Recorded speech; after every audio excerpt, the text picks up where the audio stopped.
Pemirsa, sudah lebih dari 100 hari polisi hingga kini belum menahan mantan Ketua KPK Firly Bahuri yang sudah menjadi tersangka. Polri dinilai ragu-ragu dalam menangani kasus Firly.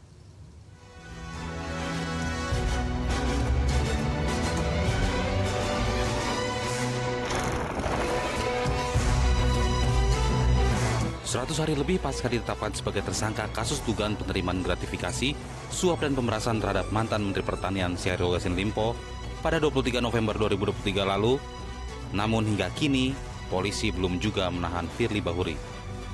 Salah satu kuasa hukum Firly Bahuri menyebutkan pihaknya sudah 3 pekan terakhir tidak bisa berkomunikasi dengan mantan Ketua KPK itu. Berlarut-larutnya penanganan kasus korupsi yang menjerat Firly Bahuri dikhawatirkan memunculkan kesan telah terjadi praktik tebang pilih penuntasan kasus pidana oleh aparat penegak hukum. Kayaknya ragu-ragu. Polri harus mengedepankan asas cepat. Karena apa, Mas? Asas cepat itu bisa dilakukan apabila dilakukan dengan upaya penahanan, upaya paksa. Dengan demikian, upaya paksa itu adalah men-trigger perkara cepat. Oleh karena itu, kalau seseorang tidak dijatuhkan sebagai upaya paksa, ya tanda petik lembaga negara seolah-olah dipermainkan. Ini yang saya khawatirkan sejak kemarin kenapa Pak Firly tidak dilakukan upaya paksa penahanan. Jika betul kan dipermainkan, datang tidak. Apa yang terjadi?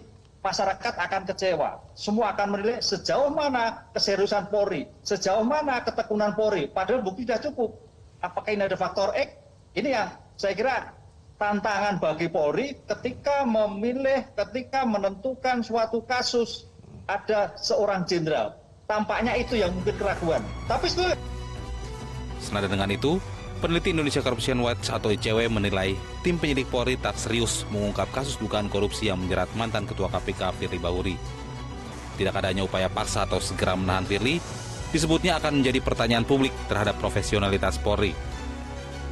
Kami melihat bahwa penyidik Polda Metro Jaya itu menimbulkan kesan di tengah masyarakat terkait dengan ketidakseriusan mereka dalam menangani perkara ini. Misalnya berkas penyidikan yang sudah berkali-kali, setidaknya dalam hitungan kami sudah ada 3 kali begitu ya sejak Desember 2023 lalu, itu dikembalikan oleh Kejaksaan Tinggi DKI Jakarta kepada Polda karena persoalan administrasi.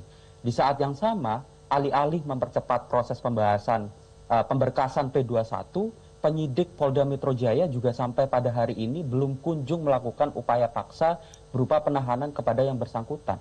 Padahal kita tahu bahwa perbuatan yang dilakukan oleh Firly Bahuri, sebagaimana tadi disampaikan dalam video teaser begitu ya, merupakan perbuatan yang sistemik dan juga struktural. Kerap kali mangkir dan tidak diketahui keberadaannya, membuat publik terus mendesak Polri agar segera menahan Firly. Mengingat penetapan tersangka atas dirinya sudah sah berdasarkan keputusan pra-peradilan Pengadilan Negeri Jakarta Selatan. Dari Jakarta, Tim Liputan Metro TV.